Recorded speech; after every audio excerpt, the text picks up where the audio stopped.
Hi everyone, life with সঙ্গীত day 27-এ তোমাদের সবাইকে ওয়েলকাম। এখন যাব বার্থডে বাড়িতে, তাই ড্রেসটা চেঞ্জ করে নিলাম। শুধু আইলাইনার আর লিপস্টিক লাগিয়ে নিলাম আর চুলটা আঁচড়ে নিচ্ছি। আর একদম শেষে পছন্দের পারফিউমটা একটু মেখে নিলাম। এটা আমার খুব পছন্দের পারফিউম। তারপর চলে গেলাম নিচে।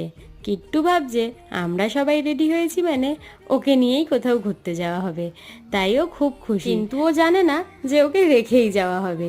দিদিও অলরেডি রেডি হয়ে গেছে আর বাবা আসার অপেক্ষা। বাবার কাছে কিট্টুকে রেখে ও তারপর যাবে, তাই আমি আর মা আগেই বেরিয়ে গেলাম। গিয়ে দেখি বার্থডে বয় অলরেডি কেক কাটার জন্য রেডি হয়ে গেছে। ওর কেক কাটার পরে ওর সাথে বসেছি গল্প করতে। ওর সামনের দাঁতগুলো কে নিল, কিভাবে নিল, ও সেই গল্পই আমাদের বলছে। তারপর চলে এসছে বদ্দি, ও কেক খেয়ে নিল আর আমরা একসাথে সবাই চলে গেলাম ডিনার করতে। ডিনার করে চলে আসলাম বাড়িতে। আজকের মতন এতটাই, টাটা।